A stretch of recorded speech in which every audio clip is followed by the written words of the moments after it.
Hey YouTubers, Nicholas Matovich with Strasbourg 1991 Productions, and today I'm going to do a little bit of a book haul for Literary Gladiators.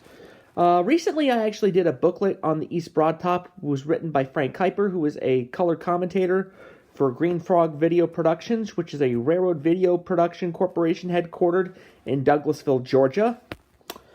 He actually did the booklet of the East Broad Top Railroad. This was a little booklet that came, I think, was from the original grand opening days of 1960 when the railroad opened as a tourist operation after they abandoned the operation back in 1956 due to the decreased use of coal for coal mining operations, which were headquartered in Mount Union, Pennsylvania, which is at the northern terminus where the dual track operations were located, down to the quarries and coal mines down to Robertsdale and Point South. Now, this book actually is very unique because it actually gives you a little bit of the maps of the East Broad Top, and it actually gives you a little bit of character about some of the passenger equipment and locomotives they had in their collection over the years. Unlike the booklet, which actually gives you a brief description, this actually gives you more detail and gives you more character of what this book is about. You can actually see this is locomotive number 17. You can't really see it that well. This is locomotive 17, built in 1918 by the Baldwin Locomotive Works in Pennsylvania. And this is sister number 16 that was also built in 1916 by Baldwin as well. The thing that's unusual about these locomotives is the higher the numbering goes, the heavier and the different size dimensions of the cylinders they actually have. For example, the smallest locomotives that was built back in 1911 weighed about 112,000 pounds, to the largest locomotives that weighed about 165,000 pounds, made of cast steel, because the cylinders on some of the locomotives were actually larger on the newer order of locomotives. And the PSI increased too. The locomotives 12, 14, and 15, which were the smallest engines, were saturated or wet steam, which carried about a tractive effort between 27,000 to about 24,000, 27,400 pounds of tractive effort. And then you got the larger locomotives, which go to 30,600 to almost 32,000 pounds of tractive effort. Number 18 being the largest, built back in 1920 by the Baldwin Locomotive Works, was the last locomotive that was built for the East Broad Top Railroad. The last steam locomotive specifically, narrow gauge in specific. What I like about this book is it actually gives you a little bit of some descriptions about the operations and the dual gauge operations that actually ran outside of Robertsdale. Now, if you look carefully in this scene, you can see locomotive number 17 already departing from the mines in Robertsdale. This was back in 1956 when the East Broad Top made its final years of operation, after the whole line was abandoned, was bought by a scrap and salvage corporation owner named Nick Kowalczyk. He actually reopened the operation and wanted to be renewed as a tourist operation.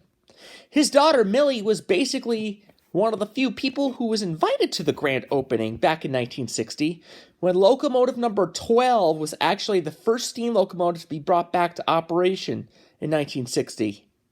She basically shattered a bottle of champagne, or what they call christening the locomotive, means they shatter a bottle of champagne over the locomotive's coupler, and it's usually done to honor grand opening ceremonies on railroad and tourist operations.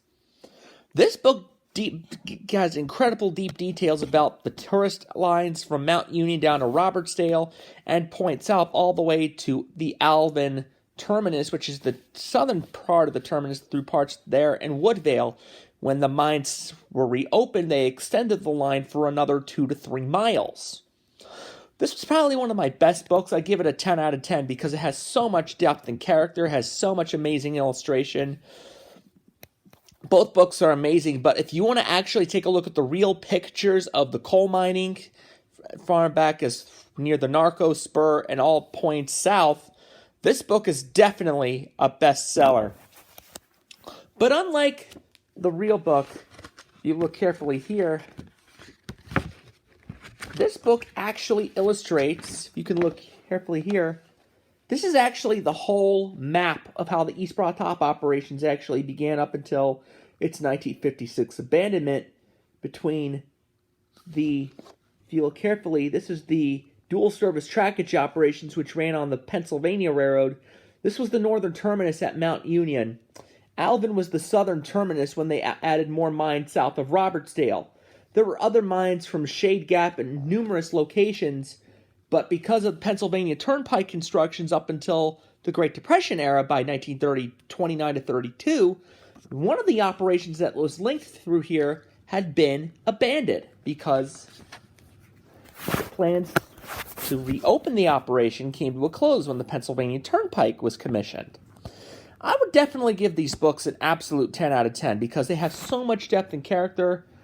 Although you don't see as many photos from this book as you do with this book, it really goes to show you what kind of absolute tourist operations East Broad Top carried with dual gauge and switcher locomotives, which actually had dual gauge trackage, meaning narrow gauge car bodies and standard gauge car bodies could actually be put on narrow gauge trucks or axles, and they could be hauled down to Robertsdale and back. This is definitely something I definitely recommend to literary gladiators if you're not a railroad fan like me. Try to look at it at your local library or have a copy of it in a catalog from an old production series. I highly recommend it to everyone. Up until then, Nicholas Medovich, goodbye for now.